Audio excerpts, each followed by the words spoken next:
Assalamualaikum warahmatullahi wabarakatuh. Teman-teman sekalian, kita malam ini akan lanjutkan pada pembahasan Aqsa Al-Quran Sunnah Solution, masih dalam pembahasan surah Al-Baqarah, surah yang kedua, di pendalaman ayat yang ke-6 sampai dengan ayat 7. Kita masih mencoba mendalami ayat ini, dan boleh jadi ini akan menjadi bagian kedua terakhir dari serial pendalaman ayat yang ke-6 sampai dengan ayat 7. Makna besarnya sudah kita ulas, kemudian detil makna dari konteksnya sudah kita uraikan, dan pendalamannya terkait langkah-langkah strategis untuk bisa menjadikan peluang setan yang berusaha menjauhkan kita dari Allah Subhanahu wa taala, bahkan menjadikan setiap hamba memiliki satu keunikan dengan menutup hubungan dirinya kepada Allah Subhanahu wa taala.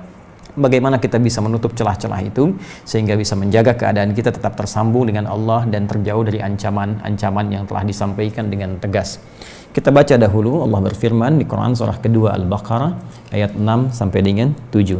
Innal ladzina kafaru sawa'un 'alaihim a'anzartahum am lam tunzirhum la yu'minun.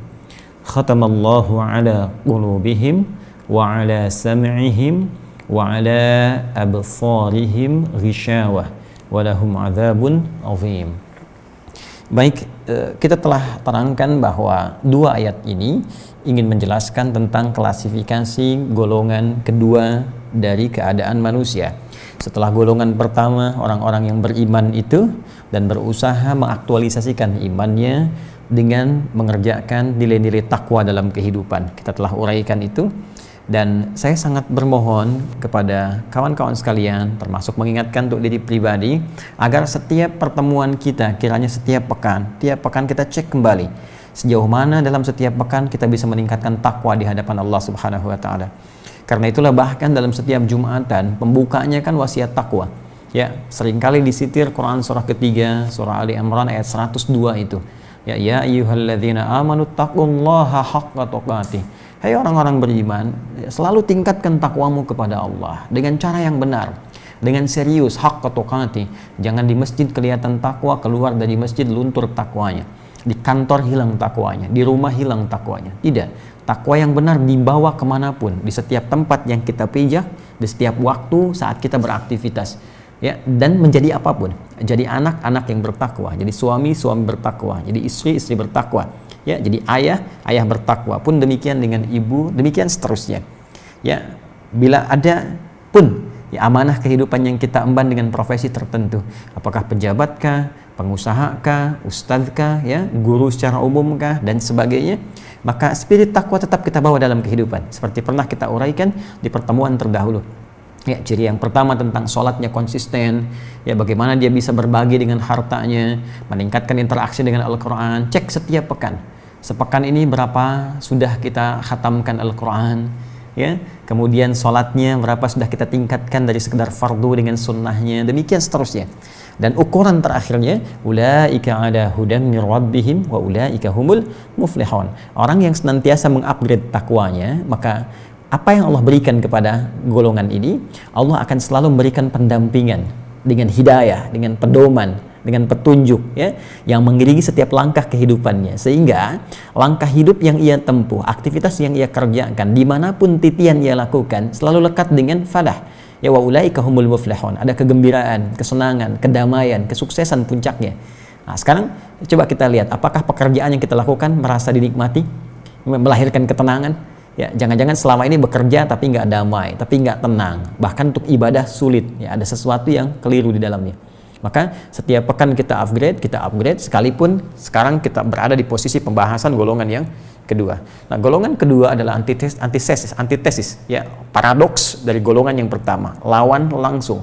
Jika yang pertama beriman, ya, maka yang kedua adalah kufur, menutup diri dari nilai-nilai iman itu, baik secara langsung berlawanan al-kufru, ya, ataupun boleh jadi mengaku beriman, mengaku muslim, tapi pribadinya justru tindakannya bertentangan dengan klaim keislamannya. Dia menutup diri, menjauh dari Allah, bahkan mohon maaf sangat secara langsung ya bertentangan, bahkan menentang nilai-nilai ketaatan yang dibangun baik dalam Al-Quran ataupun Sunnah Rasulullah SAW. Ya, ada orang Islam meninggalkan salat, padahal ciri orang Islam yang bertakwa salat. Orang Islam gak mau zakat sehingga disebut dengan kafar. Ya, masih ingat ayatnya? La in syakartum la azidannakum wa la in kafartum. Ya, jadi ada beberapa pengingkaran-pengingkaran yang dia kerjakan untuk melanggar ketentuan dalam syariat sekalipun mengklaim dirinya muslim. Dan puncaknya bahkan ada orang yang mengaku muslim, ya, mengatakan dia beriman tapi secara frontal menentang hukum-hukum yang telah Allah tetapkan dan tidak mengakui beberapa ayat-ayat bahkan yang sharih secara jelas ya dimaksudkan untuk hukum tertentu. Ini persoalan. Nah, kita telah jelaskan dengan detail tentang golongan ini, ya, apa yang menyebabkan mereka kemudian menjadi seperti itu, hingga Allah mengatakan sawa'un 'alaihim a'anzartahum am lam tunzirhum la yu'minun. Orang-orang yang memang berusaha menutup dirinya, memang nggak tembus pada dirinya, ya, kamu sampaikan dengan lisanmu, telinga nggak mau dengar, tunjukkan dengan penampilanmu, mata nggak mau lihat, dan kamu ajak diskusi pun pikirannya cepat menolak, gitu kan? Ya, sawa'un 'alaihim anzartahum am lam tunzirhum la yu'minun. Ya, sama saja engkau ingatkan atau tidak, karena mereka menutup, mereka nggak mau, nggak berkenan, ya, maka sulit untuk yakin. Nah, apa yang menyebabkan mereka seperti itu? Khatamallahu ala qulubihim. Ada yang terkunci di telinganya karena hukum tertentu, terkunci kemudian, ya, nggak mau dengar, termasuk di penglihatannya, wa ada absarihim ghisyawah, ada penghalang, dan walahum adzabun azim, ya, terkunci dan terancam dengan siksa yang cukup berat. Khatamallahu ala qulubihim wa ala sam'ihim wa ala absarihim ghisyawah walahum adzabun azim. Kita telah tuntaskan bahwa persoalan terkuncinya telinga, pendengaran, penglihatan di mata dan pikiran itu disebabkan pengaruh setan yang memanfaatkan, ya, hal-hal yang mungkin terjadi di sekitaran lingkungannya, di pengaruh tempat dia beraktivitas. Karena seperti kita ulas di serial yang kedua, setan telah mengajukan proposal kepada Allah, ya, untuk menggoda setiap anak cucu Adam, memanfaatkan potensi nafsunya dan mulai mengganggu lingkungannya yang disebut dengan abawa itu yang pernah saya terangkan. Kullu mauludin yuladu 'alal fitrah. Setiap yang terlahir berada dalam keadaan fitrahnya. Ya, fitrah bisa diartikan cenderung pada ketaatan beragamanya. Quran surah ke-30 ayat 30. Fa'aqim wajhaka lid-dini hanifa fitratallahi allati fataran nasa 'alaiha. Maka tegakkan dirimu, hadapkan sepenuhnya patuh pada ketentuan din yang benar. Yaitulah fitrah yang telah Allah tetapkan pada setiap manusia. Jadi fitrah manusia itu cenderung mengikuti ketentuan agama. Di antara ketentuan agama itu menjunjung tinggi nilai-nilai kebenaran. Ya, karena itu seseorang yang mengatakan belum beriman pun hatinya akan cenderung pada kebenaran. Silahkan Anda cek, cukup menjadi manusia, maka hatinya akan membawa Anda pada kebenaran dan menolak satu hal keburukan. Ya, kalau ada dusta, hati pasti menolak. Kalau ada sombong, hati pasti menolak. Karena kecenderungan hati itu fitrahnya cenderung pada nilai-nilai kebaikan dan kebenaran. Dan konsepsi kebaikan dan kebenaran itu bingkainya, frame-nya adalah din, agama.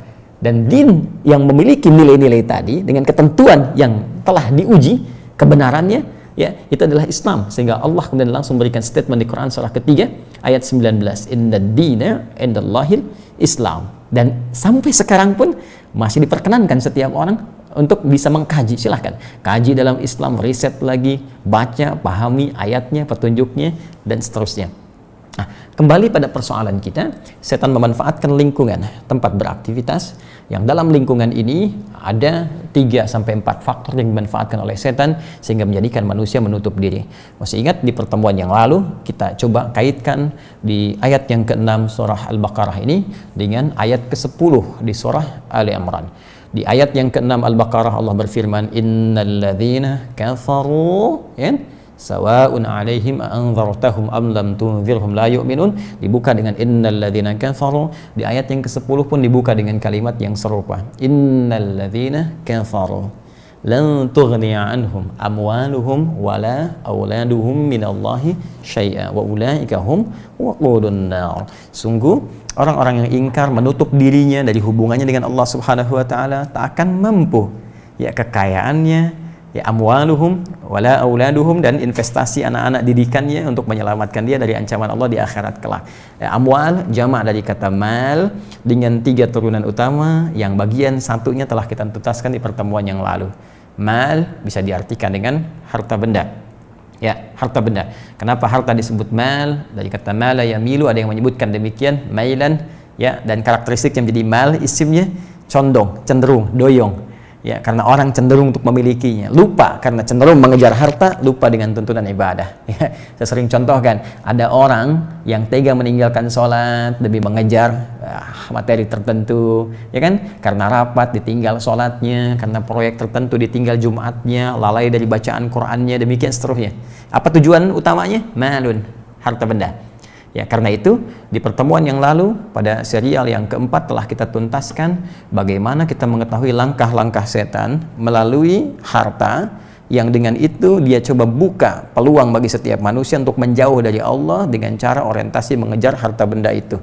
Ya, kita telah bahas tuntaskan ini tanda-tanda ketika Anda merasa sedang digoda oleh setan, begini cara keluarnya, begini cara mengatasinya, dari mulai harta yang cukup, rizki yang ditetapkan, sampai melewati batas itu menjadi kaya dengan passion tertentu, dengan tujuan untuk beribadah kepada Allah Subhanahu wa Ta'ala. Karena itu saya mengajak kepada teman-teman yang baru bergabung sekarang, tolong simak kembali di pertemuan yang lalu untuk kemudian kita pelajari dan kita aktualisasikan dalam kehidupan. Sekarang kita akan masuk pada bab yang baru, pengaruh bagian yang kedua, masih pendalaman ayat 6 sampai dengan 7, ya, bagian kedua yang digunakan oleh setan, ya, sebagai media untuk menjadikan manusia terjauh dari Allah, bahkan menutup dirinya. Setelah yang pertama kita tuntaskan tentang harta, ya, saya pernah sampaikan pada kawan-kawan pembahasan harta ini akan terbagi pada beberapa bagian, gitu kan? Ya, satu, konsep harta yang terkait dengan rizki yang Allah berikan kecukupannya, kan? Ini sudah saya uraikan. Dan yang kedua, jika memang harta ini menjadi pilihan bagi kita untuk beribadah kepada Allah demi meraih kemuliaan akhirat yang telah ditawarkan kepada kita. Ya, kalau yang ini telah kita tuntaskan Quran, ya, surah ke-51 ayat 22 itu. Demikian pula ditegaskan di Quran surah ke-87 di ayat yang ketiga, dan juga di surah Al-Fajr itu yang pernah saya utarakan. Dan passion yang ini ibadah lewat harta, sehingga manusia menyebutnya dengan kaya, dengan segala turunannya, kaya banget, kebangetan kayanya, gitu kan. Ini jadi passion juga yang bisa diambil dengan tawaran Quran surah ketiga ayat 133 sampai 134. Kemudian dengan memperbaiki niat mengarahkan untuk meraih ini, Quran surah ke-28 itu, ya, di ayat ke-77. Usahanya dimulai dengan ini, turun ke sini Quran surah kedua ayat 168, diteruskan Quran surah kedua ayat 172. Ya, bisa dikuatkan dengan Quran surah ke-7 ayat 96. Tambah dengan amalan misalnya Quran sekarang malam Jumat surah ke-18 Al-Kahf ayat ke-82.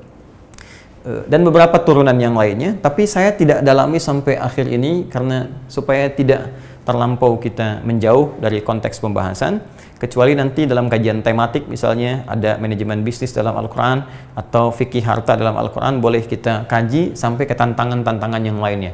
Tiada persoalan riba, kan? Persoalan sogok menyogok, korupsi dan sebagainya, itu sudah ada isyarat-isyaratnya. Ya, bahkan nanti dalam ayat yang terkait kita akan coba bahas dan dalami. Secara singkat, kita telah uraikan untuk menutup pintu setan yang memanfaatkan harta agar hamba Allah, anak cucu Adam, menjauh bahkan menutup dirinya dari Allah dan dibutakan dengan harta itu sehingga lupa akhirat. Dia tidak sadar bahwa harta dunia itu akan terhenti dengan kematiannya. Begitu wafat, maka mobil-mobil yang dikoleksi itu tidak akan terbawa sampai alam kuburnya. Jangankan akhirat, di alam kubur pun tak terbawa. Rumah megahnya, mewahnya tak akan terbawa.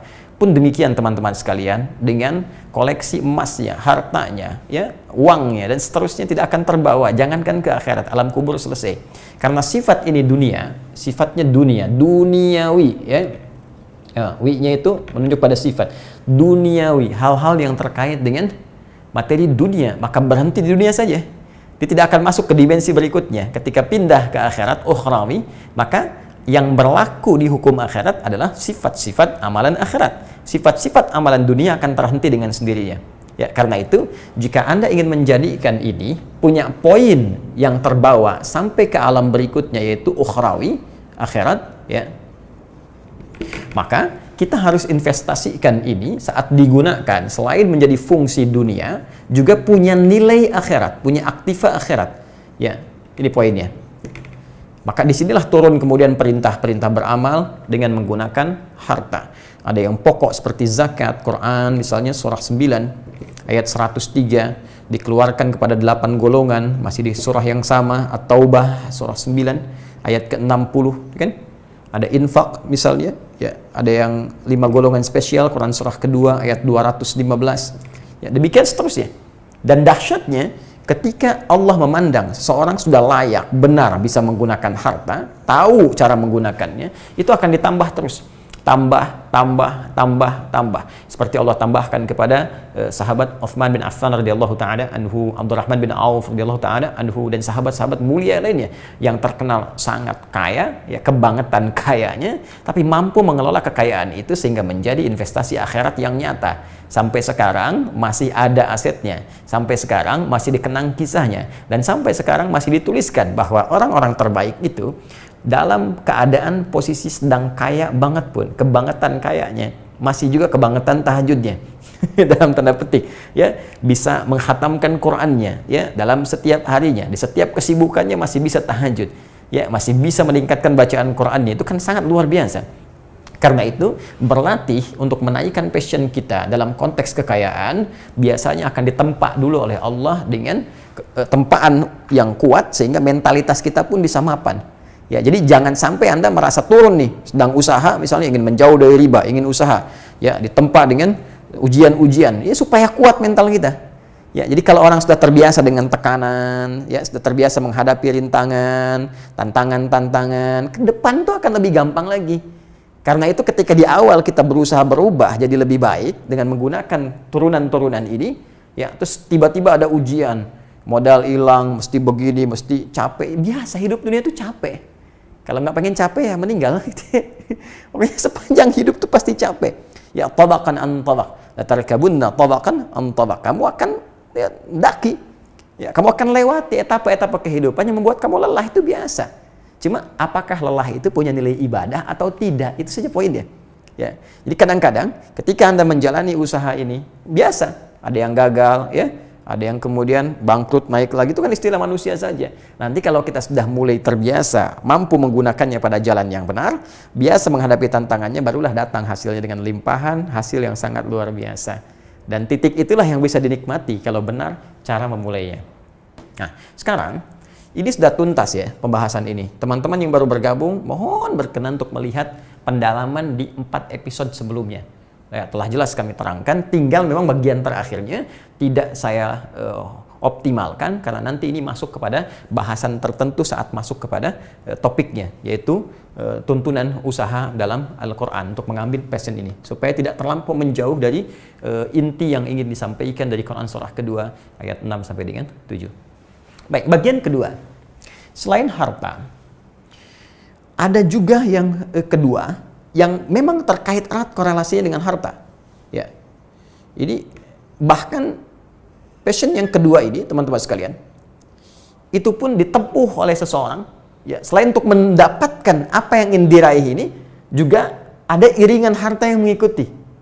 Jadi ujung-ujungnya kembali ke sini juga. Ya. Apa itu? Tahta. Ya, kedudukan. Ya. Apa itu? Tahta, jabatan, kedudukan. Ini poinnya. Erat ya? Ini selalu terkorelasi nih. Bukankah kecenderungan orang meraih tahta itu untuk mendapatkan akses kemudahan harta? Ya. Karena itu seringkali tahta dengan harta itu diidentikan dalam satu pemaknaan diksi malayamilu, mail, ya, mal. Ini kan amwal, ya. Amwal. Ini kalau kembali ke Quran surah ketiga Ali Imran ayat 10. Ya, Quran surah ketiga ayat 10. Innalladzina kafaru. Ini menarik nih, teman-teman. Jadi kalau kita buka di mushaf standar ya, standar misalnya, yang mungkin boleh jadi akan sedikit berbeda, tapi kalau kembali kepada ukuran yang standar, ini akan ditemukan posisi yang sama. Al-Baqarah ayat 6 dengan kalimat innalladzina kafaru itu berada di sebelah kanan paling atas, pojok. Nah, Ali Imran ayat 10 pun paling kanan sebelah atas. Ya. Jadi ketika yang ini innalladzina kafaru kan sawa'un 'alaihim anzartahum, yang ini Ali Imran ayat 10 innalladzina kafaru lan tughniya anhum amwaluhum. Ya, sungguh orang-orang ingkar yang berusaha menutup dirinya, nggak mau terhubung dengan Allah. Kenapa? Karena mereka cenderung fokus nih untuk mencari amwal. Ya, jama' ini jama' bentuknya. Kalau jama' ini menunjukkan sifat banyak kan? Minimal lebih daripada satu kan? Baik. Mal, jama' dari kata mal. Bisa diartikan konteksnya dengan harta. Bisa diartikan mal yang kedua ya dengan tahta. Karena memang tahta biasanya dijadikan jalan pintas untuk bisa mendapatkan limpahan harta. Dan sifat tahta pun masuk dalam kategori mala yamilu mailan. Satu akar dari diksi kata mal yang seringkali diartikan dengan harta. Padahal mal asalnya condong. Mala yamilu, doyong, condong. Kenapa harta dimasukkan kategori ini, tahta juga dimasukkan kategori ini? Karena memang orang cenderung untuk mendapatinya. Ya. Saya mau tanya pada Anda, siapa yang tidak ingin kaya? Orang cenderung pengen kaya. Siapa yang tidak ingin jadi presiden? Siapa yang tidak ingin jadi gubernur? Siapa yang tidak ingin jadi wali kota? Lihat baru dibuka pendaftaran, orang sudah heboh, kan? Ada pilkada, ada pil macam-macam, pemilu dan sebagainya. Orang cenderung ramai. Kenapa? Karena cenderung. Ya, tapi mesti hati-hati. Karena bagian ini pun ketika dikejar, awas, hati-hati. Ada jebakan-jebakan setan yang telah dipasang. Ada perangkapnya, ada trapnya. Hati-hati, jadi bukan Batman saja yang nyebar jebakan. Ya, setan itu lebih pandai. Dan dalam posisi-posisi yang strategis. Ya, posisi-posisi yang strategis. Teman-teman sekalian, ini akan coba kita identifikasi, kita kenali. Seperti apa jebakan yang dipasang oleh setan sehingga bisa menjerumuskan orang karena mengejar tahta, dia lupa dengan ketentuan Allah sang pemilik segala kedudukan. Dia lupa ya dengan janji-janji Allah, dia lupa dengan perintah-perintah Allah, dan yang paling dahsyat dia lupa bahwa dia itu hamba. Itu poinnya. Di setinggi-tingginya kedudukan di dunia tetap tidak bisa menghilangkan identitasnya sebagai hamba di hadapan Allah. Ya, itu tahta, jabatan, dunia saja. Saya katakan sekali lagi, hukum dunia mengatakan hilang dunianya, selesai. Ya, segala nilainya. Di tahta yang melekat pada setiap gelar yang hadir dalam kehidupan dunia. Begitu wafat, tinggal dunia. Ya, telah meninggal dunia, meninggalkan dunia, maka hilang pula gelarnya, selesai. Masuk ke alam kubur sama semua. Tinggal bekalnya, punya nilai nggak tahta ini untuk bekal akhiratnya, ini poinnya. Ya, seperti harta punya amalan-amalan yang jika dikerjakan membawa nilai akhirat, ini nanti akan jadi bekal. Pun demikian dengan tahta. Nah, sekarang kita akan kenali seperti apa jebakan yang dipasang oleh setan. Siapa di antara orang-orang yang pernah kena jebakan ini di masa lalu dan diabadikan oleh Al-Quran supaya kita waspada. Jangan sampai seperti ini. Kalau passion Anda ingin mendapati ini, maka begini caranya. Hati-hati dengan ini. Ini jalan keluarnya. Seperti ini cara kembalinya dan begini cara menggunakannya. Nah, bagaimana Al-Quran memberikan pedoman-pedoman yang baik, dan ini akan relevan. Saat ini juga ada keinginan orang-orang untuk mendapat gelar tertentu, jabatan tertentu, maka seperti apa Al-Quran memberikan gambaran. Kita akan lanjutkan ini setelah menunaikan sholat Isya berjamaah dengan izin Allah Subhanahu wa taala. Saudara-saudariku, bersyukur pada Allah Subhanahu wa taala kita telah diberi kesempatan untuk menunaikan sholat Isya berjamaah beserta amalan sunnahnya. Semoga sholat yang telah kita tunaikan berkenan diterima oleh Allah Subhanahu wa taala. Pun demikian, kita turut mendoakan pada saudara-saudari kita yang akan memasuki waktu sholat. Ya, khususnya di belahan wilayah dunia yang tersambung saat ini bersama kita, yang bahkan secara perbedaan waktu belum memasuki waktu Isya. Kita bermohon pada Allah pula, semoga saudara-saudariku diberikan kesempatan untuk menunaikan sholat dengan khusyuk, nyaman, dan mendapatkan penerimaan terbaik di sisi Allah Subhanahu wa taala insyaallah. Baik, kita akan mencoba melanjutkan kajian kita masih dalam pendalaman surah kedua Al-Baqarah pada ayat yang ke-6 sampai dengan ke-7, serial yang kelima untuk kategori tahta. Ya, tahta yang dimanfaatkan oleh setan pada diri anak cucu Adam untuk menjauh dari Allah Subhanahu wa taala, bahkan menutup dirinya sehingga tidak terkoneksi dengan Allah dan lalai dengan kematian yang boleh jadi tidak mampu mengantarkan ia dalam kehidupan yang bahagia saat masuk di alam kuburnya. Mari secara cepat kita teruskan kembali. ketika Allah Subhanahu wa taala menguraikan di Quran surah kedua ayat yang ke-6 dengan kalimat yang tegas bahwa sungguh ditegaskan orang-orang yang menutup diri itu dari segala petunjuk Allah, dari segala cahaya, karena kuatnya penutupan dirinya itu, maka ia sulit diingatkan. Sama saja engkau mau ingatkan ia dengan pandanganmu, ya, dengan tampilanmu, maka ada penghalang di matanya. Kau ingatkan ia dengan nasihat-nasihat pada suaramu, ada penutup di telinga, di pendengarannya. Engkau ajak ia berdiskusi, ada sekat di dalam pikirannya, sehingga sulit baginya untuk mengikuti seruanmu. Bahkan pun demikian, solusi terakhirnya, ya, ada ancaman dari Allah Subhanahu wa taala yang dengan itu barangkali hatinya tergugah.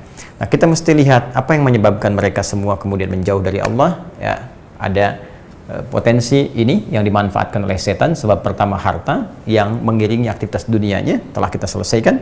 Kemudian harta dari sini masuk kepada tahta, bagian kedua, dan ini tadi telah kita ulas, ya, sebagian menjelang penunaian sholat isya. Teman-teman sekalian, seperti kita telah tegaskan tadi bahwa di antara penjelas dari Quran surah kedua ayat yang ke-6 adalah turunnya Quran surah ketiga Ali Imran ayat yang ke-10 untuk memberikan isyarat yang tajam sekali terkait berkelindan dengan Quran surah kedua ayat yang ke-6 tadi. Allah berfirman di Quran surah ketiga Ali Imran, Ali, ya, bukan al, ya, ingat, bukan al, tapi Ali Imran, surah Ali. Kalau nggak pakai surah, Alu Imran, Imran, ya. Jadi begini tulisannya. Kalau al, ini begini, alif lam. Ya. Kalau di tajwid ada syamsiyah, ada qamariyah. Kalau di nahwu ada alif lam ta'rif, ma'rifah, ada alif lam istighraq, ya. Nah, ini kalau ditambahkan begini, al jadi alun, artinya keluarga. Nanti ada beberapa nama yang dikhususkan untuk keluarga. Lain waktu kita bahas kalau sudah masuk kepada termnya. Ya, ada ailah, satu, ada usrah, dua, ya, ada lagi alun, tiga, ada ahlun, empat. Setiap diksinya punya penekanan berbeda. Kita teruskan. Surah ketiga Ali Imran ayat yang ke-10.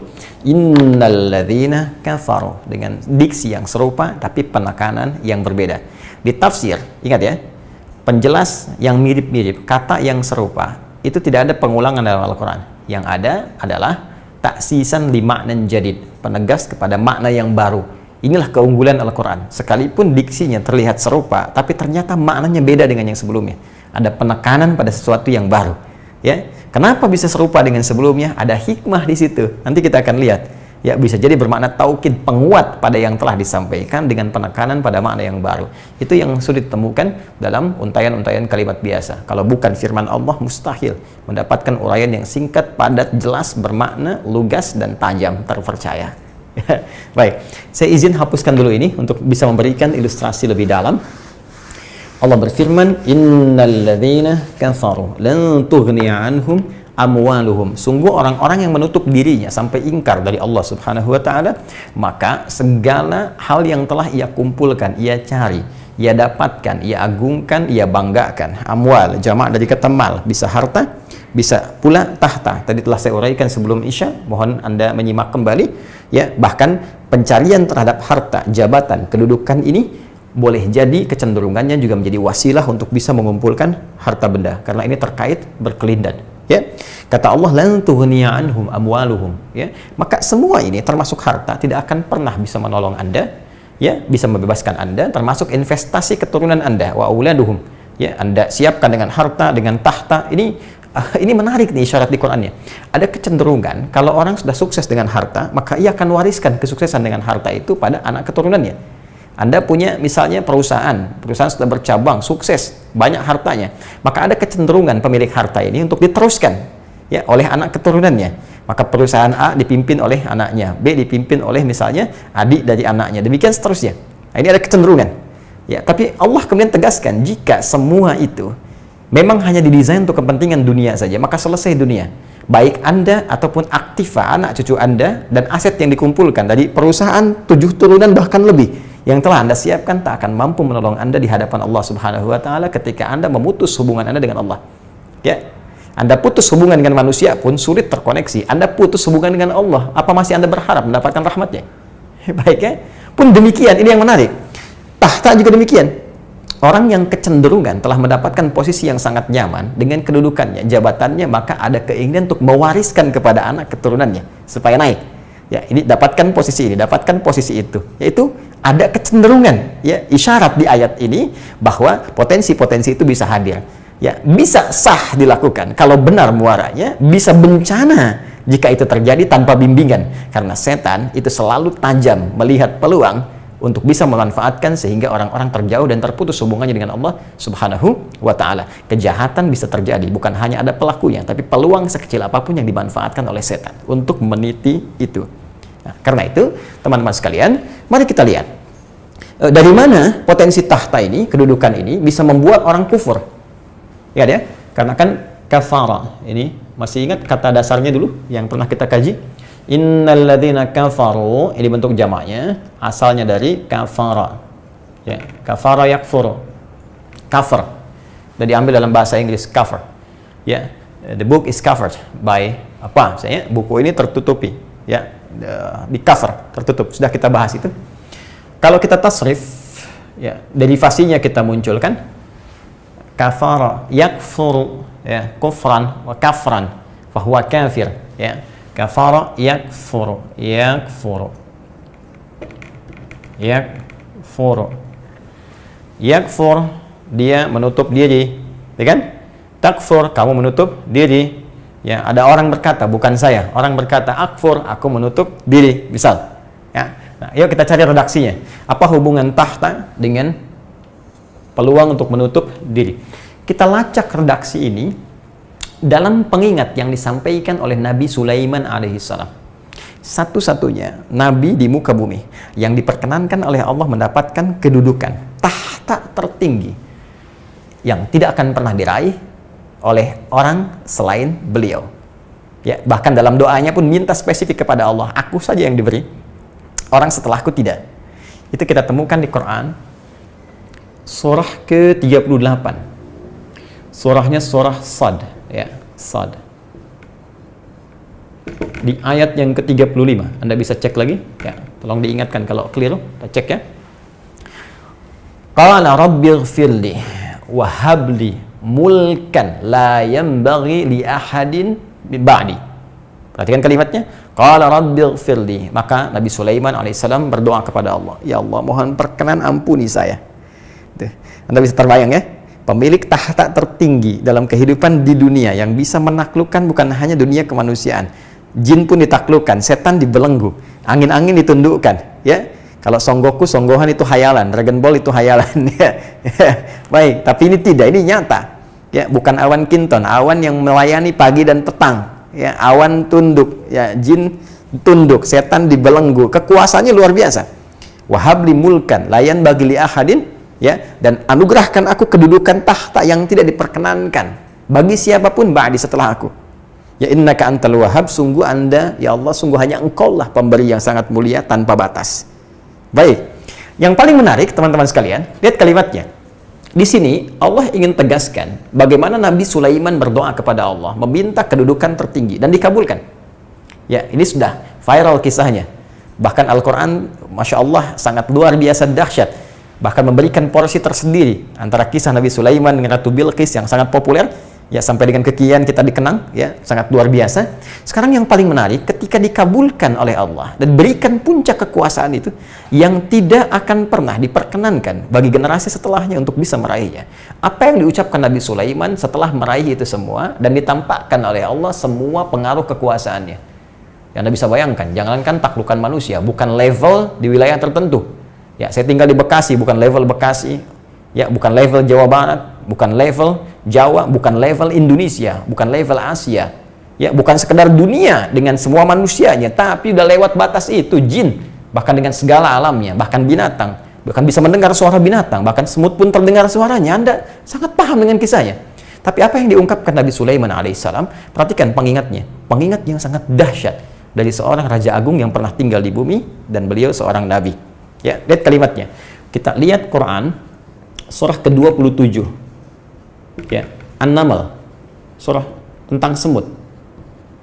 An-Naml.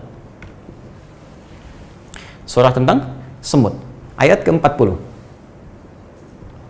Ya. Perhatikan pertengahan ayatnya. Ketika beliau berdoa memohon kepada Allah, ya, dan bersyukur kepada Allah atas semua limpahan anugerah yang diberikan. Ketika terjadi di sini, ya, pertarungan ide dan kemampuan antara Ifrit, ya, satu bangsa jin, pembesar jinnya dengan seorang hamba yang saleh, dan nampak itu di hadapan Nabi Sulaiman alaihissalam yang memegang semua kuasa yang dikehendaki oleh Allah pada saat itu. Apa kalimat beliau? Hadza min fadli Rabbi. Ini adalah keutamaan yang Allah telah titipkan kepadaku. Tahan. Liyabluwani aashkuru am akfur. Untuk menguji saya, apakah saya bersyukur dengan kekuasaan ini yang Allah titipkan kepada saya, am akfur. Nih, kalimatnya dapat. Kafara yakfuru kufran, yakfuru akfuru nakfuru yakfuru takfuru, ya. Ternyata beliau mengatakan untuk menguji. Jadi kekuasaan tahta ini ujian, kawan-kawan sekalian. Ini ujian. Jabatan itu ujian. Ayo, teman-teman yang ingin mengambil passion di dunia ini dengan meraih tahta, jabatan, kedudukan, yang sedang mengejar, yang sedang berkompetisi, ya, menghadiri konstelasi untuk mendapatkan jabatan tertentu. Ingat, yang Anda kejar itu ujian. Kalau Anda dapat, maka pertaruhannya dua. Aashkur, apakah saya bersyukur dengan itu semua? Nanti kita simpan bahasannya. Am akfur, apakah aku dipedaya oleh setan dengan menggunakan jabatan itu, kekuasaan itu, supaya ingkar dari segala ketentuan Allah dan puncaknya memutus hubungan dengan Allah. Ini dalil yang sangat jelas yang diisyaratkan langsung oleh Al-Quran bahwa betapa kekuasaan itu, betapa tahta itu, betapa jabatan, kedudukan itu menjadi potensi yang sangat strategis bagi setan untuk dimanfaatkan guna menjauhkan setiap hamba Allah dari ketaatan pada Allah, baik itu ingkar dari hukum-hukumnya, ingkar dari perintahnya, atau bahkan menutup secara langsung hubungannya dengan Allah Subhanahu wa Ta'ala. Kalimatnya jelas, liyabluwani aashkuru am akfur. Kalimat terakhirnya. Nih. Nah, adakah kemudian yang diabadikan dalam Al-Quran untuk memberi contoh kepada kita, ya, penyimpangan dari kedudukan ini, penyimpangan dari tahta jabatan ini yang menjadikan hubungan seseorang terputus dengan Allah. Ini nanti yang akan jadi pengingat bagi setiap teman-teman, saudara-saudariku dimanapun Anda berada, yang memilih passion tahta ini, ya, sebagai bekal kehidupannya untuk pulang. Hati-hati. Jadi ini kita turunkan supaya pengingat bagi Anda. Ya, seharusnya boleh jadi mungkin bagi setiap muslim, kalau Anda belajar dengan benar, itu kan sudah ada porsinya. Saya sering sampaikan, cuman dalam Islam, ya, yang punya pedoman yang sangat lengkap, komprehensif, dari masalah yang paling sederhana sampai persoalan yang paling kompleks. Dan setiap passion itu ada petunjuknya. Ada petunjuknya. Termasuk ketika Anda memilih misalnya, dengan passion ini saya ingin ambil tahta, ambil kedudukan, ambil jabatan. Apa pedomannya? Ya, jelas dari mulai petunjuk ini yang harus dikerjakan sampai juga penjelas ini tantangan yang akan dihadapi. Hati-hati, kamu akan hadapi ini. Jika Quran sudah mengatakan demikian, pasti terjadi. Ya, saya sering katakan, yang membuat sesuatu akan lebih paham dengan ciptaannya. Anda membuat mobil, Anda mengerti tentang mobil yang Anda buat. Anda bikin handphone, sangat paham dengan handphone yang telah Anda buat. Allah menciptakan kita manusia, sangat mengerti dengan keadaan yang terjadi pada setiap manusia. Dari sebelum ada, sedang ada, sampai berakhir kehidupannya. Dan semua yang terkait dengannya. Sangat dipahami. Sekarang pencipta kita menyampaikan informasi, dan ini informasi yang paling otentik, paling valid. Anda mencari dimanapun tidak akan ditemukan seakurat ini. Perhatikan kalimatnya. Ya. Baik, sekarang kita akan gali. Siapa di antara manusia yang pernah terpedaya oleh setan menggunakan kedudukannya dengan melampaui batas, sehingga dengan itu dimanfaatkan oleh setan menjauh dari Allah, bahkan di antara mereka bukan sekedar menutup diri, tapi ada yang mendeklarasikan sebagai Tuhan. Ini yang paling bahaya. Ya, di Indonesia paling banter ngaku nabi ya. Ya, ngaku nabi. Rumus dari Rasulullah itu gampang, la nabiyya ba'di. Nggak ada nabi setelah saya. Ini mengandung dua kalimat. Yang pertama, isyarat ada orang ngaku-ngaku Nabi setelah Nabi Muhammad, itu terbukti. Ya, ini diantara kebenaran nubuat Rasulullah SAW, setelah Nabi wafat akan ada orang ngaku-ngaku Nabi. Ya. Nah, lalu yang kedua, langsung kalimat singkat, la. Tolakannya tidak. Jadi kalau ada yang ngaku Nabi, langsung tolak. Ya, tolak. Nah, jadi sampai kekinian, ya di Indonesia itu, ngaku ini, ngaku itu, bukan cuma di Indonesia, telat itu. Ya, di tempat lain pun bisa terjadi. Ya, mungkin paling tinggi yang ngaku malaikat. Ya, pernah ada ngaku malaikat dan bisa mendaratkan malaikat Jibril di Monas pada saat itu, ya, kemudian ditangkap oleh kepolisian setempat dan dihukum 2 tahun. Ya, polisi kita itu luar biasa. Jangankan teroris, malaikat ditangkap gitu. Dulu ya, yang seperti itu kita support ya. Ya, balik sini, teman-teman. Nah, sekarang kita lihat, teruskan ayatnya. Tadi kita di ayat ke 10 ya, Quran surah 3. Quran surah 3 di ayat 10. Ayat. Ini korelasinya ya, kita baca. Innal ladzina kafaru lan tughni 'anhum amwaluhum wala auladuhum minallahi syai'a wa ulaika hum waqudun nar. Perhatikan di ujung ya, ayat ke-7 di Al-Baqarah ketika Allah mengatakan khatamallahu 'ala qulubihim wa 'ala sam'ihim wa 'ala absarihim ghishawa wa lahum 'adzabun 'adzim. Ya, orang-orang ini yang berusaha menutup pendengarannya dari petunjuk Allah, pandangannya dari hidayah Allah, pikirannya dari segala resapan-resapan yang Allah tanamkan pada jiwanya, dia tutup semua itu, maka diancam walahum adzabun 'adzim. Apa di antara ancamannya? Diteruskan di Quran surah ketiga ayat 10. Wa ulaika hum waqudun nar. Orang-orang ini kalau nggak tobat bisa jadi bahan bakar neraka. Waqudun nar. Siapa jadi bahan bakarnya? Itu yang paling bawah tuh. Yang paling dalam. Udah dikasih kehidupan, gini aja lah, Anda dikasih modal bekerja. Seseorang memberikan Anda modal. Nih, bekerja. Silakan ya. Banyak sekali. Dicukupkan, bekalnya dikasih, ada investasinya, ada macam-macamnya, kalau kurang ditambahkan, Anda dirawat. Tiba-tiba setelah Anda menjalani itu semua dan merasa sukses, Anda melupakan orang yang memberikan jasa kepada Anda, bahkan memutus hubungannya. Bagaimana perasaannya? Bahkan ada di antara mereka yang langsung jadi anti. Ya, dalam dunia kemanusiaan saja ada rasa-rasa yang tidak nyaman. Sekarang Allah yang memberikan segalanya, Anda perlakukan demikian kepada Tuhan yang memberikan segalanya. Maka pantas Allah mengatakan, jika memang itu pilihannya, bahkan menantang Allah, Anda menantang manusia saja, belum tentu bisa nyaman kehidupannya. Sekarang Anda tantang Allah, mau lari kemana? Ya, pulang ke akhirat. Wa ulaika hum waqudun nar. Makanya di Al-Baqarah ayat ke-7 dijanjikan walahum adzabun 'adzim, mereka akan mendapatkan siksa yang dahsyat. Apa di antara dahsyatnya? Jadi bara api neraka. Ya, jadi bara api neraka. Wa ulaika hum waqudun nar. Nah, ini belum selesai. Ayat 11-nya, ayat 10. Ayat 11-nya ini ayat 10, ayat 11-nya langsung diberi contoh. Siapa di antara manusia yang pernah kemudian secara dahsyat menyimpang dari ketentuan Allah, menutup dirinya dan disiapkan jadi bara api neraka. Teruskan, kada bi ali fir'aun walladzina min qablihim kadzabu bi ayatina fa akhadhahumullahu bi dzunubihim wallahu syadidul iqab. Contohnya, kada bi ali fir'aun. Ya, ali fir'aun. Ada Ali Imran, ada Ali Fir'aun. Beda. Kada bi ali Fir'aun. Contohnya seperti keluarga besar Fir'aun. Oh, disebut keluarga besar tuh. Nah, di sini nanti kita akan lihat bukan cuma keluarga biologis nih, ya. Awas, hati-hati. Nanti yang disebutkan koleganya, Fir'aun dan koleganya di sini. Keluarga besar Fir'aun. Teman-teman sekalian, nah, Allah langsung berikan contoh, kada bi ali fir'aun walladzina min qablihim, dan orang-orang sebelumnya yang meniti jalan yang serupa. Di sebelum Fir'aun nanti ada, nanti kita contohkan, ya, kita contohkan. Nah, cuma yang paling populer, yang paling viral itu kisah Fir'aun. Ya. Fokus baik-baik. Apa yang dikerjakan oleh Fir'aun ini? Kalau sudah Fir'aun, ini Fir'aun itu kan gelar. Bukan nama orangnya. Ya, Faraoh kan? Ya, ini gelar bagi Raja Mesir, ya. Faraoh. Fir'aun, di bahasa Arabnya Fir'aun, gelar bagi Raja Mesir. Rumusnya begini, rumusnya. Kalau disebutkan satu gelar tertentu, ya, yang tidak langsung menyebut namanya dengan terang, ya, peristiwa terjadinya kapan, itu biasanya menunjukkan isyarat bahwa hal demikian akan terjadi lagi di masa depan dengan tokoh yang berbeda, ya, dengan perbuatan mungkin yang tidak sama tapi substansinya serupa, atau bahkan bisa jadi sama tapi tokohnya berbeda, tempatnya tidak sama, dimensinya berbeda.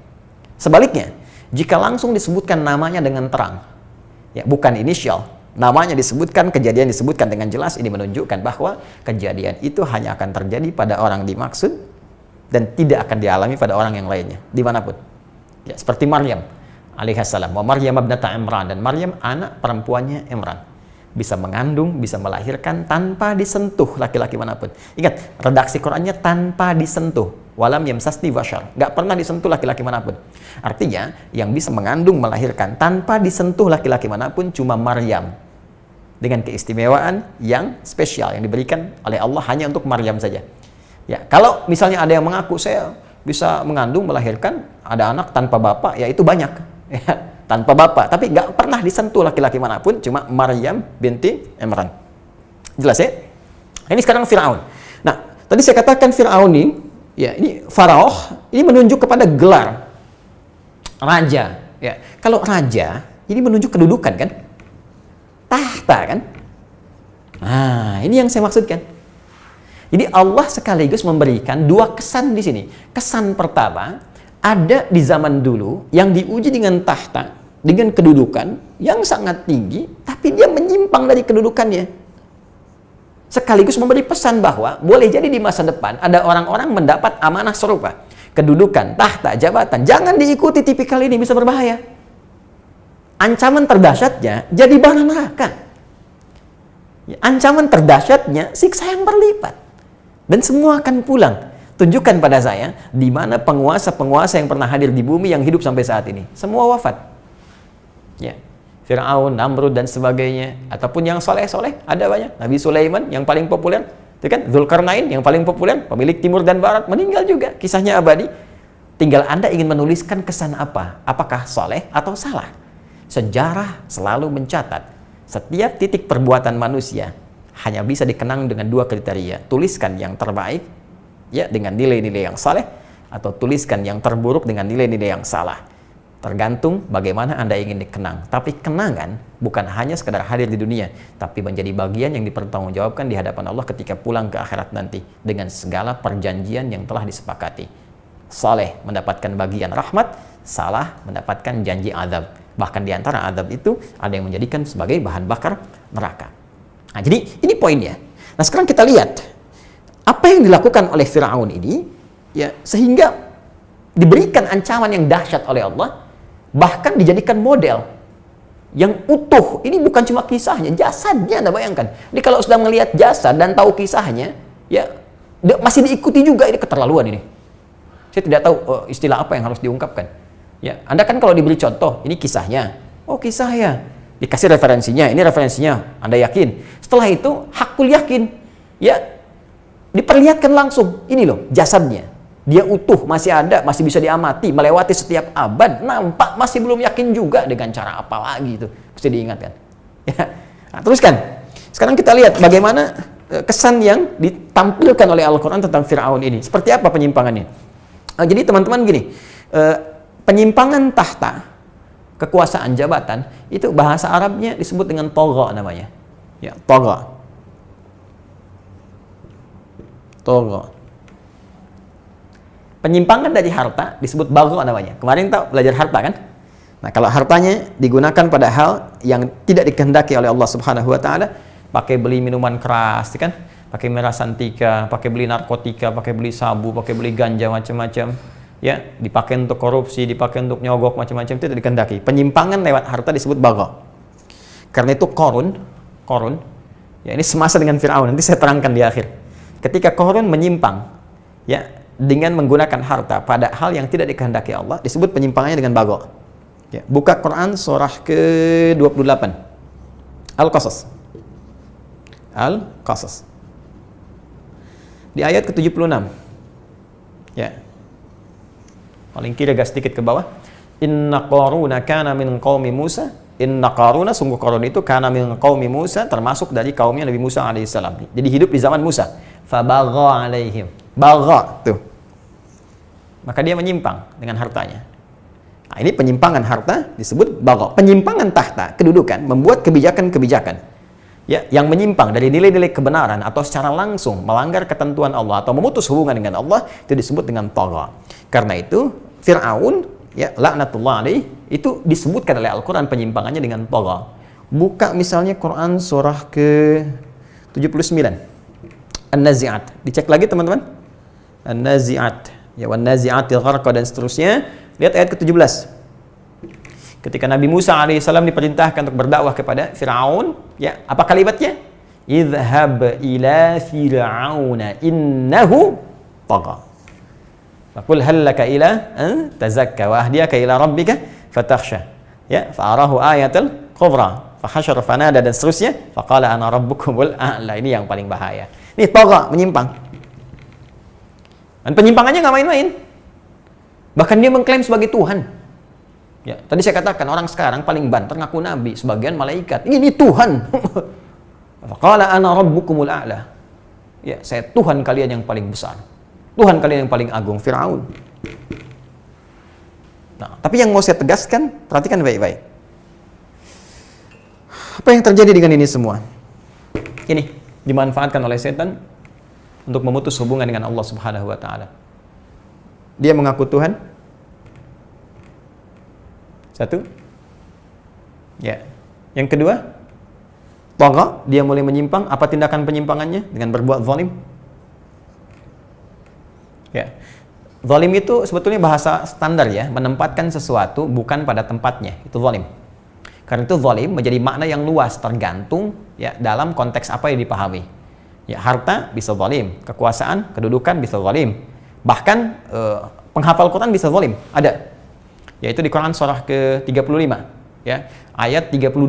Tsumma awratsna al-kitaba alladziina istafaina min ibadina. Kami wariskan Al-Quran pada hamba-hamba terpilih. Cuma sayang, wa minhum zalimun li nafsi, ada orang yang zalim, hafal Quran zalim. Zalim itu asalnya menempatkan sesuatu bukan pada tempatnya. Ya, saya sering ilustrasikan, Anda punya gayung dan punya gelas. Gayung menampung air untuk mandi, gelas menampung air untuk minum. Ada orang minum pakai gayung, mandi pakai gelas. Itu zalim, menempatkan sesuatu bukan pada tempatnya. Nah, ini ada orang menghafal Quran, hafal Al-Ikhlas. Qul huwallahu ahad, Allahus samad, lam yalid wa lam yulad wa lam yakul lahu kufuwan ahad. Hafal, hafid Al-Ikhlas. Ya, cuma sayang tidak menempatkan ayat pada tempatnya. Lisannya berkata semua agama sama, menunjuk pada Tuhan yang sama, cuma caranya beda-beda. Katanya kul huwallah, tapi mengatakan semua agama sama. Ini zalim. Ya. Hafal ayat, jangan berselisih. Hafal ayat, jangan mencuri. Hafal ayat, jangan berdusta. Masih dusta juga, itu zalim namanya. Jelas ya? Nah, karena itu orang-orang yang benar-benar hafal, menjadi hafid misalnya, maka disifati di ujungnya. Lihat ujung kalimatnya. Di Quran surah ke-35 tadi, di akhir ayat 32. Ya. Ketika Allah mengatakan wa minhum zalimun li nafsihi wa minhum muqtasid wa minhum sabiqum bil khairati biidznillah. Penghafal Quran yang benar akan menjadi pionir kebaikan dalam setiap titian, sikap dan sifatnya. Perilakunya, aktivitasnya. Karena itu sering katakan hafid yang benar pasti good looking. Ya, tidak akan pernah kemudian nggak enak dipandang, nggak enak kata-kata, bad attitude ya. Dan seterusnya. Ya, apalagi bertindak hal-hal yang kasar, keras dan sebagainya. Pasti ahli Quran akan menanamkan jiwa Quran ya pada sanubari yang terdalam, kemudian mengaktualisasikan semua nilainya pada tindakan-tindakan nyata yang soleh di hadapan Allah Subhanahu wa ta'ala. Nah, ini zalim. Apa di antara kezalimannya? Ya sewenang-wenang. Apa di antara kesewenang-wenangannya? Ya bukan sekedar menjadikan ya mohon maaf rakyat yang hadir di lingkungan kekuasaannya untuk menjadi budak dan ambisinya. Ya bangun proyek mercusuar, piramid, bangun ini, bangun itu dan sebagainya, tapi yang paling dahsyat ada sifat-sifat tertentu yang menjadikan orang-orang yang hadir di sekitarannya kemudian dipaksa untuk turut pada ketentuan yang jauh menyimpang dari ketentuan Allah Subhanahu wa ta'ala. Puncaknya, ketika merasa menikmati itu, maka ia pun tidak ingin posisinya tergantikan oleh siapapun, sampai membuat dekret jika ada satu orang pun, siapapun yang punya potensi untuk menggulingkan kekuasaannya, menggulingkan tahtanya, maka seketika harus dihabisi. Ya, bahkan ketika rahib-rahibnya, ya spiritualnya, paranormalnya yang tidak normal itu membisikkan ke telinganya bahwa akan ada dilahirkan ya seorang bayi yang bisa menghancurkan kekuasaannya, maka seketika dekretnya keluar. Mulai hari ini dia utuskan pada setiap ibu yang mengandung, dikirimkan algojo di sekitarnya, amati, jika lahir perempuan maka bebaskan, jika lahir laki-laki sembelih bayi itu di hadapan ibu yang baru melahirkannya. Itu ada di Quran surah kedua Al-Baqarah ayat ke-49. Nanti kita akan sampai di ayat itu.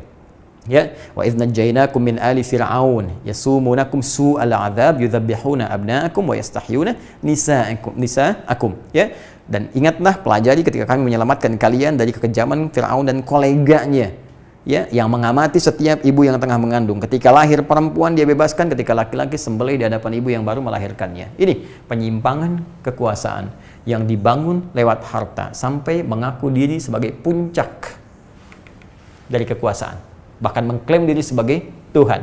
Ya, tapi poinnya bukan di sini. Poinnya adalah penyimpangan yang dibangun dari kekuasaan itu sehingga menjadikan dirinya atau memengaruhi orang-orang untuk kufur kepada Allah Subhanahu wa ta'ala. Ya, melarang orang untuk sholat misalnya, melarang orang untuk baca Al-Quran misalnya, melarang orang untuk mendekat kepada Allah, membatasi orang-orang untuk berkhidmat kepada Allah, menjauhkan dari kebenaran. Ya, mempertahankan kekuasaan dengan cara yang tidak benar. Nah, ini hal-hal demikian penting diingatkan. Jika terjadi itu artinya ada setan yang tengah bermain di sekitaran. Ada bisikan-bisikan buruk. Maka sarannya langsung diberikan oleh Al-Quran. Indah sekali, tinggalkan. Ya, tinggalkan. Jauhi perilaku itu. Karena Anda punya pilihan. Ketika Allah amanahkan kepada Anda nilai-nilai kekuasaan, tahta, kedudukan, Anda punya pilihan. Dua pilihannya. Dan dengan itu Anda akan dikenang. Saleh, salah. Jika Anda bisa memilih menjadi pejabat yang saleh, kenapa harus memilih langkah yang salah? Ya, sudah ada Fir'aun yang tenggelam. Jangan sampai Anda menenggelamkan diri sendiri. Karena kekuatan Anda nggak seperti Fir'aun. Piramid apa yang telah Anda bangun? Karya apa yang telah Anda persembahkan? Nggak ada tandingannya. Fir'aun, zaman Nabi Musa, kurang lebih 2000 tahun ke Nabi Muhammad. Dari Nabi Muhammad ke kita, itu sudah 15 abad, 1500 tahun ke kita. 1500 tambah 2000, 3500 tahun. Piramid Fir'aun masih bertahan. Anda karya apa yang dibangun? Ya, gempa sekali terjadi, hancur rusak. Apa yang telah Anda bikin? Ya, dikirimkan badai, selesai. Apa yang telah Anda buat? Lalu Anda ingin ikuti caranya? Tertinggal jauh. Dahsyat apa? Sebelum Fir'aun ada Namrud. Ya, bahkan menantang Nabi Ibrahim alaihissalam, mengaku sebagai Tuhan. Ya, lihat dialog di Quran surah kedua Al-Baqarah ayat 258. Ya, alam tara ilal ladzi hajja Ibrahim fi rabbih. Pernahkah Anda mendengar ya kisah tentang seorang raja yang mendebat Ibrahim alaihissalam, ya, tentang kekuasaannya. Ya, ketika Allah memberikan kepadanya mulk, ujian berupa kekuasaan, ujian berupa jabatan, berupa kedudukan, sampai dia mengatakan aku Tuhan. Kata Nabi Ibrahim, Tuhan yang benar bisa menghidupkan, mematikan. Dia panggil, ya, siapa yang dia panggil? Panggil ajudannya. Ya, dia panggil dua orang. Dia bawa pedang, yang satu dia bunuh, yang satu dia biarkan hidup. Saya juga bisa. Nih, yang satu saya matikan, satu saya hidupkan. Kata Nabi Ibrahim, Tuhan yang benar bisa menjadikan matahari terbit di timur, terbenam di barat. Kalau Anda memang Tuhan, sekarang balikan. Terbitkan di barat, terbenamkan di timur. Fabuhital ladzi kafar. Lihat kalimatnya, fabuhital ladzi kafar. Maka terdiamlah orang yang sedang tertutup ini, kafar. Nih. Jadi memang kekuasaan itu kalau tidak bisa dimanage dengan benar, ya, tidak diikuti petunjuk dengan benar, akan dimanfaatkan oleh setan untuk menutup segala peluang-peluang kebaikan. Jika memang peluang hidayah tidak diambil, ini yang paling berbahaya. Ancamannya nyata, teman-teman sekalian. Karena itu, nah, ini penting sebagai pelajaran, ya, supaya jadi pegangan. Nah, sekarang bagaimana memanfaatkan kedudukan ini supaya benar dijalani, tertulis dengan kenangan yang indah? Kan banyak yang abadi kisahnya. Sampai sekarang bisa kita gali. Silahkan Anda cek. Banyak orang-orang dititipkan kedudukan yang kisahnya abadi sampai kini dan dikenang semuanya baik. Ya, yang paling indah kan Rasulullah Muhammad SAW. Setelah itu siapa? Abu Bakar As-Siddiq, Umar bin Khattab, Utsman bin Affan, Ali bin Abi Thalib. Semuanya baik-baik. Silahkan cek sampai dengan hari ini yang disebutkan baik aja. Umar bin Abdul Aziz baik sampai sekarang. Nggak pernah ketemu Nabi, nggak pernah berjumpa Nabi, generasinya jauh dari Nabi, tapi diikuti polanya, jadi baik sampai sekarang dikenang. Kan itu bisa jadi pilihan. Ya, itu pilihan teman-teman. Apapun yang kita ambil, ingat sifatnya tahta, kedudukan. Dari level terkecil pun, misal di sistem kita misalnya, ya, dari setingkat RT, RW, ke atasnya misalnya ada lurah, ada camat, ada bupati atau level wali kotanya ke atas sampai ke gubernur, sampai ke presiden, ya, ada level-level menterinya, ada level ke bawahnya lagi di militernya misalnya, level panglima ke bawahnya lagi, ya, sampai kedudukan tuh diraih. Ya, mau bintang 1, 2, 3 sampai dengan 4 ataupun menjelang ke situ, level apapun.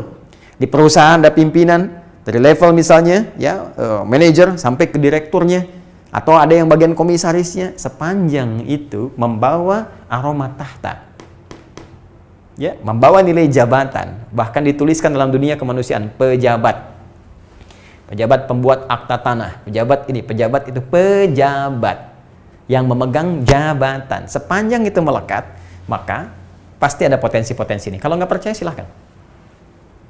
Akan hadir bisikan-bisikan setan di sekitaran yang membuat peluang Anda mendekat kepada Allah, celahnya dipersempit. Kalau tidak tahu ilmunya, maka yang terjadi adalah menjauh dari hukum Allah Subhanahu wa taala. Ini yang paling berbahaya.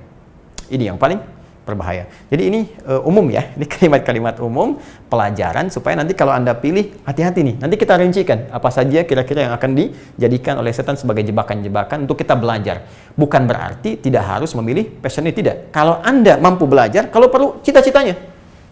Saya pengen jadi presiden. Ya, saya pengen jadi menteri A, saya pengen jadi panglima, saya pengen jadi pengusaha sukses, saya pengen jadi pimpinan. Harus bikin cita-cita yang paling tinggi. Ya, raih itu dengan gemilang, dengan cara yang soleh. Dan pelajari ini supaya tidak terjebak pada langkah yang salah. Itu poinnya. Ya, jadi, sekarang kita fokus lagi. Saya hapus dulu ini. Lalu kita kembalikan ke konsep dasarnya. Ya.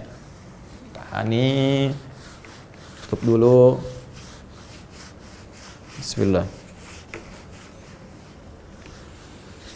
Saya harap teman-teman yang muslim ya, yang sekarang mendapat amanah jabatan, Anda bisa mengikuti dan mendapatkan referensi. Mungkin satu malam Anda bisa merenung, kan? Dan Allahu a'lam, mungkin malam itu malam terakhir dalam kehidupan. Ada peluang untuk berbuat baik dengan itu sehingga hisabnya ringan di hadapan Allah. Ya, kita belajar. Dan kita tidak mengarahkan telunjuk pada si A, si B, si C, tidak. Kita mengarahkan telunjuk pada diri kita sendiri untuk berevaluasi. Dan di sini kita belajar. Ya. Bismillah.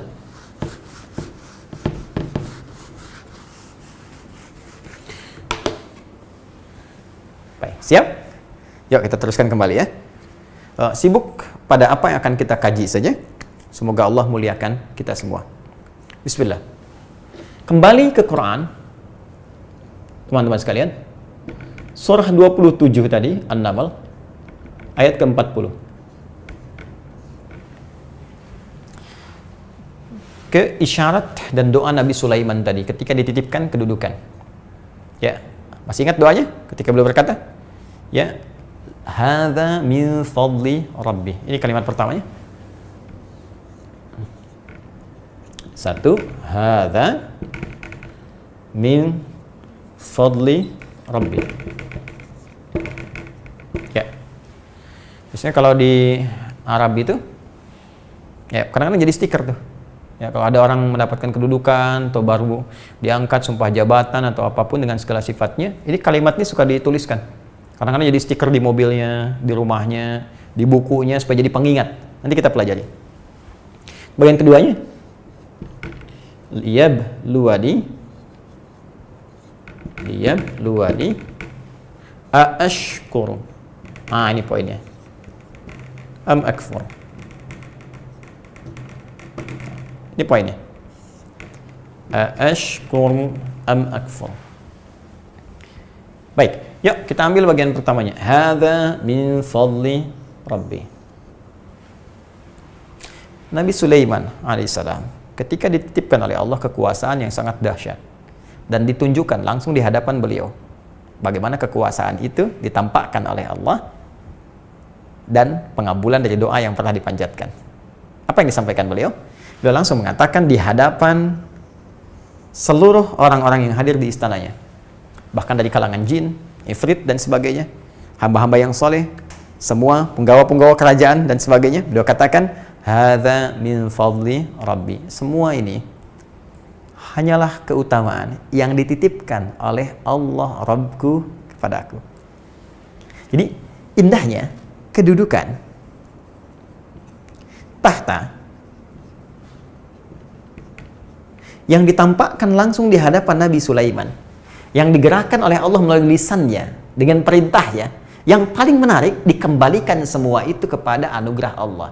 Seakan-akan beliau ingin katakan, hei, semua kedudukan yang tampak ini, aku bisa gerakan ini, awan, panggil ini, panggil itu, semua ini hanyalah titipan yang punya sebetulnya Allah. Min fadli rabbi, ini keutamaan dari Rabbku, yang punya Allah. Aku cuma dititipi saja. Maka rumus pertama, ketika ada anugerah yang Allah berikan kepada Anda berupa kedudukan tertentu, jabatan tertentu, tahta tertentu, maka posisikan semua ini sebagai titipan. Bukan kepemilikan. Titipan. Kalau sudah titipan, sifatnya nitip, pasti terbatas dengan waktu tertentu. Ya kan? Ada keadaan untuk berpisah. Karena itu, ya, Silahkan cek di dunia ini. Tidak ada yang abadi dari kekuasaan. Ya, di kita pun dibatasi kan, 5 tahun, selesai. Baik ya. Bahkan ada yang berkeinginan misalnya di luar Indonesia ingin mengatakan dan menjadikan kekuasaan langgeng untuk berpisah juga. Kalau bukan dirinya yang berpisah dengan kekuasaan, kekuasaan yang memisahkan diri dari orangnya. Wafat, selesai. Ya kan? Ya, tuntas. Jadi bagian pertama, posisikan kekuasaan, kedudukan sebagai titipan. Kalau seperti ini, itu mengelolanya itu akan lebih mudah. Ya, dan menjadikan itu menjadi sebuah hal yang santai. Bukan sesuatu yang menegangkan, tidak penuh dengan tekanan. Tapi kalau merasa memiliki, ini yang repot. Ini yang repot. Ya, jadi ini bagian pertama, bahwa setiap titipan pasti ada waktunya untuk berpisah. Satu. Dan sifat titipan pasti akan dikembalikan kepada yang menitipkan. Dimintai pertanggungjawaban. Ini poinnya. Pertanggungjawaban. Mental yang harus dibangun ketika kedudukan, jabatan, kekuasaan mulai dititipkan, sumpah jabatan mulai ditanamkan. Bahkan yang muslim itu pakai Quran loh di atas kepalanya. Itu tidak mudah loh. Hati-hati. Quran diletakkan di atas kepala Anda, disumpah dengan Quran. Hati-hati. Dan Quran itu menjadi saksi. Jangan sampai terjadi disumpah pakai Quran, tapi setelah pakai ada jabatan melanggar Quran sendiri. Ya, itu hati-hati tuh ya. Ya, khususnya bagi seorang muslim, ingat, ajaran yang kita sampaikan dan petunjuk-petunjuk nilai-nilai keislaman. Yang paling menarik, lihat sini. Ketika itu terjadi, selesai kemudian, pelantikan selesai, jabatan sudah dititipkan kepada Anda, maka mental yang harus dibangun ini. Jadikan ini semua, pandang ini semua sebagai titipan Allah. Yang pertama, Anda punya batas waktu menerima titipan ini. Maka manfaatkan batas waktu ini sebaik-baiknya.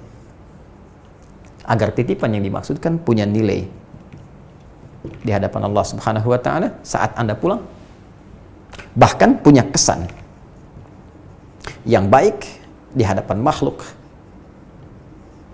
yang ada di bawah naungan kekuasaan ataupun jabatan yang Anda emban. Ada batasnya. Nanti kita lihat. Yang kedua, ingat betul bahwa itu akan ditanya, nih, pertanggungjawabkan, akan dihisab di hadapan Allah. Hati-hati. Akan ditanya apa yang telah kamu kerjakan. Semakin luas cakupannya, maka semakin banyak kemudian bagian pertanggungjawabannya. Ayo teman-teman, anggota DPR 600 orang. Ya, Anda terpilih. Anda mewakili daerah konstituen Anda, daerah-daerah pilihan, sekian ratus ribu. Satu orang bisa melenggang ke Senayan karena terwakili dengan pilihan sekian ratus ribu orang. Itu sekian ratus ribu orang itu bukan sekedar menjadikan Anda terjamin ya datang ke Senayan dengan berbagai fasilitas, punya kebanggaan, kedudukan dengan PIN yang Anda tempelkan di jas Anda itu, tapi mereka sekaligus menjadi amanah Anda yang akan dipertanggungjawabkan di hadapan Allah. Setiap satu orang itu menjadi beban Anda yang akan dihisab di hadapan Allah. Silakan. Anda cek siapa pemilih Anda itu. Ya. Bagaimana Anda bisa mewakili suara mereka? Bagaimana mereka menitipkan ya harapan-harapan mereka kepada Anda? Bagaimana mereka mengusulkan harapan-harapan mereka kepada Anda, menginginkan sesuatu dari Anda untuk dibawa, kemudian dikembalikan kepada mereka dalam nilai-nilai kebaikan. Setiap satu orang menjadi tanggung jawab Anda. Ya, karena itu pernah terdengar kisah Umar bin Khattab radhiyallahu taala anhu. Bahkan beliau berkata, kalau ada kambing pun terpeleset satu wilayah tertentu jadi wilayah kekuasaan Umar, maka hisabnya akan berlaku bagiku. Anda bisa bayangkan? Sekarang Anda merasa bebas dari pandangan Allah, merasa nyaman, merasa tenang. Padahal setiap saat kematian mengincar kita untuk membawa apa yang telah kita kerjakan dan pertanggungjawabkan di hadapan Allah Subhanahu wa Ta'ala. Maka kita coba merenung baik-baik. Duduk, banyak-banyak istighfar, dan banyak-banyak mengenal, belajar bagaimana kemudian mendesain segala titipan ini untuk baik di hadapan Allah Subhanahu wa Ta'ala. Ya. Nah, karena itu supaya ini punya nilai, pertanggungjawabannya ringan, tampil elegan saat di dunia, dan bermartabat saat pulang ke akhirat, maka apa konsep yang harus diterapkan untuk menggunakan kekuasaan ini sehingga punya nilai di hadapan Allah dengan batas waktu yang telah ditetapkan tadi? Maka rumus cepatnya dari Nabi Sulaiman alaihissalam, ashkur, apakah bersyukur atau tidak? Syukuri jabatan itu, bukan syukuran. Syukuran itu beda ya. Ya, dan syukuran pun sebetulnya punya kesan yang tadinya positif, cuma kadang-kadang bergeser maknanya. Ya, syukuri. Bagaimana mensyukuri itu? Apa makna syukur? Syukur itu upaya untuk mengungkapkan kebahagiaan atas nikmat yang telah Allah titipkan dengan cara menggunakan nikmat itu pada ketentuan yang telah Allah tetapkan. Ya, upaya mengungkapkan kebahagiaan atas nikmat yang telah Allah titipkan dengan cara menggunakan nikmat itu pada ketentuan yang telah Allah tetapkan. Contoh, saya ingin mensyukuri nikmat pandangan. Allah kasih pandangan yang baik, kan? Allah kasih pandangan yang jelas, yang awas. Dari sini saya ingin syukuri. Maka cara bersyukurnya, gunakan mata ini sesuai fungsi yang telah ditetapkan oleh Allah. Apa kata Allah? Pandang yang baik-baik. Jangan pandang yang buruk. Pornografi, porno aksi, hal-hal yang jelek, palingkan pandangan. Ghaddul basar. Qul lil mu'minina yaghuddu min absarihim. Katakan pada pria-pria beriman, palingkan pandanganmu dari yang buruk. Maka cara mensyukuri mata ini, gunakan mata memandang yang baik-baik saja. Maka jika ini digunakan, la in syakartum la azidannakum, maka ada keberkahan dalam pandangan ini. Setiap Anda memandang kebaikan, Allah berikan kekuatan sehingga Anda tidak akan lelah memandang nilai kebaikan, tidak lelah memandang Al-Quran. Karena ada orang yang baru buka mushaf udah ngantuk, baru buka covernya aja udah terabaikan. Ini artinya ada yang tidak normal di matanya. Mohon maaf. Ya. Tapi kalau kuat Anda memandang pada nilai kebaikan, nanti Allah akan isi, berikan kekuatan dan akan lemah memandang hal-hal yang negatif, yang jelek. Demikian syukur dengan lisan, gunakan untuk berkata yang baik-baik. Diam kalau tak ada kosakata yang baik-baik. Diam kalau tak punya pulsa yang baik-baik. Demikian sampai ke ujung kaki, itu syukur. Pun demikian, kedudukan, jabatan, tahta. Jika Anda ingin syukuri, maka gunakan kedudukan itu, kebijakan itu untuk mengeksekusi nilai-nilai kebaikan yang telah Allah tetapkan. Baik dalam konteks kehidupan kemanusiaan ataupun dalam konteks ibadah. Contoh, Allah mengajarkan sifat adil dan berbuat baik tanpa batas, ihsan. Innallaha ya'muru bil adli. Innallaha ya'muru bil adli wal ihsan. Allah memerintahkan ya untuk berbuat adil dan ihsan. Maka gunakan jabatan kedudukan itu untuk berbuat adil dalam kehidupan. Putusan-putusan yang adil, ketetapan-ketetapan yang adil, yang sesuai dengan dasar-dasar nilai kebaikan. Nah, kita bersyukur tinggal di Indonesia, bahkan punya dasar dari 5 dasar kehidupan berbangsa bernegara. Bukankah sila kedua itu kemanusiaan yang adil dan beradab? Adil sudah masuk di situ. Ya. Yang kelima, keadilan sosial bagi seluruh rakyat Indonesia. Adil. Jadi punya tanggung jawab, punya kewajiban untuk menerapkan nilai-nilai keadilan yang berkemanusiaan dengan dasar adab dan menyejahterakan rakyat dengan dimensi yang sangat luas. Adil.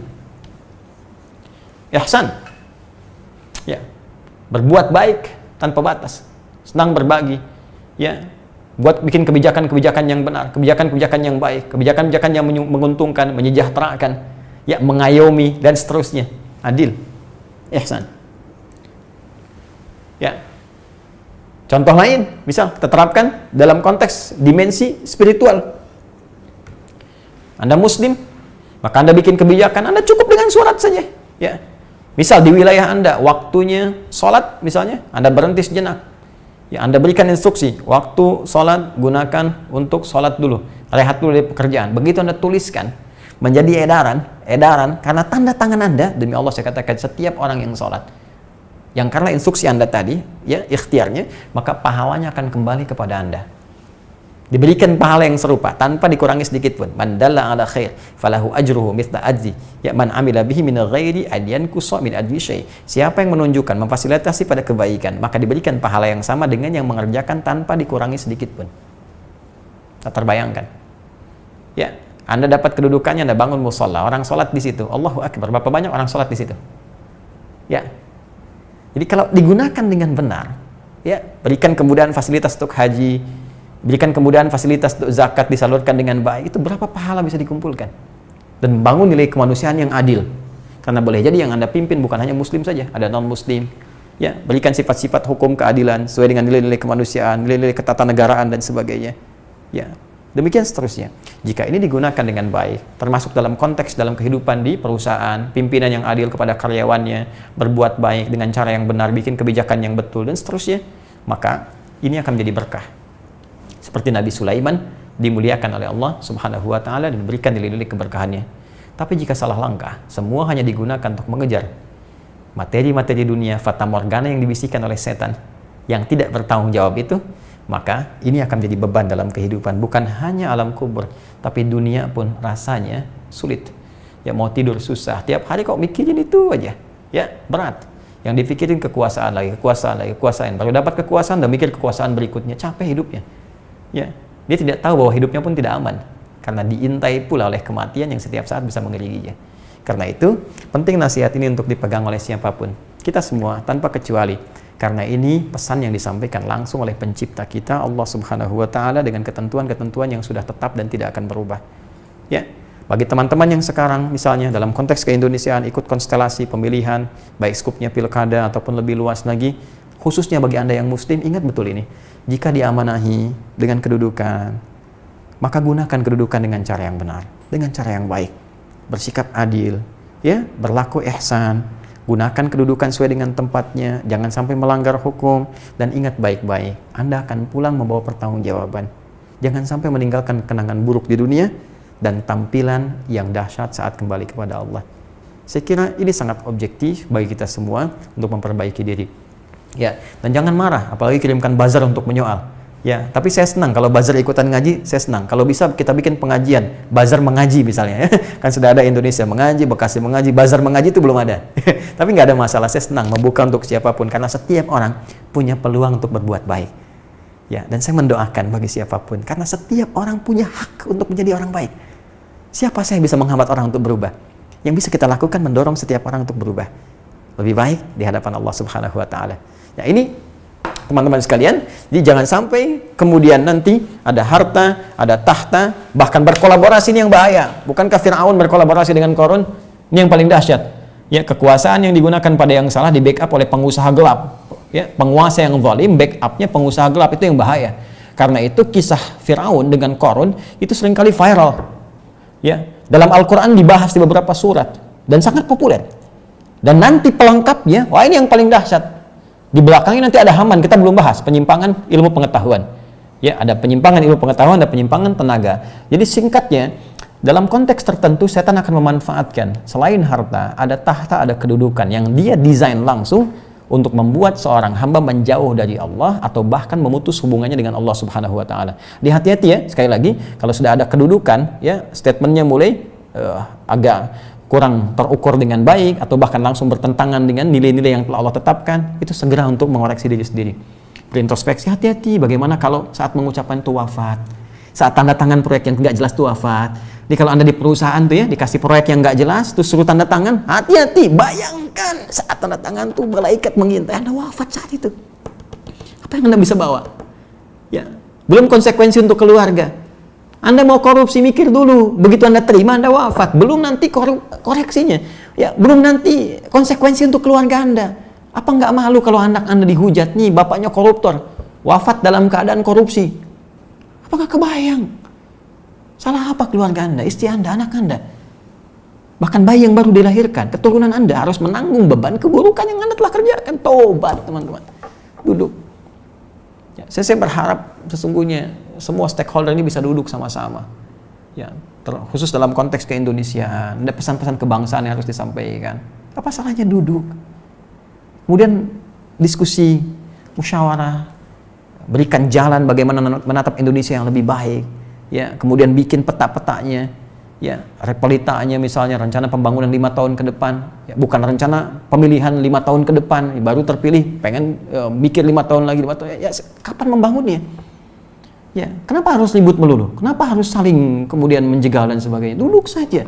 Kalau perlu ke depan saya usulkannya tadi, bikin sekolah kepresidenan, sekolah kementerian, jadi jelas tuh yang mau dipilih itu jelas, kualifikasinya jelas, dan sudah saatnya kita merdeka dengan sesungguhnya, kita makmur. Ya, tempat kita luar biasa, Indonesia yang kita cintai, letaknya strategis. Ya, saya coba lihat peta dunia itu, Indonesia itu ada di tengah-tengah. Cuma sekarang aja siapa pemenang dunia diletakkan dia di tengah. Ya, padahal asalnya Indonesia yang di tengah itu. Dan tengah itu sangat strategis. Di Quran bahkan disebutkan wa kadzalika ja'alnakum ummatan wasata, dan demikian kami telah tetapkan Anda menjadi umat yang pertengahan. Al-Baqarah ayat 143. Tengah itu strategis, nggak miring kanan, miring kiri. Posisi negara kita tengah-tengah di peta dunia.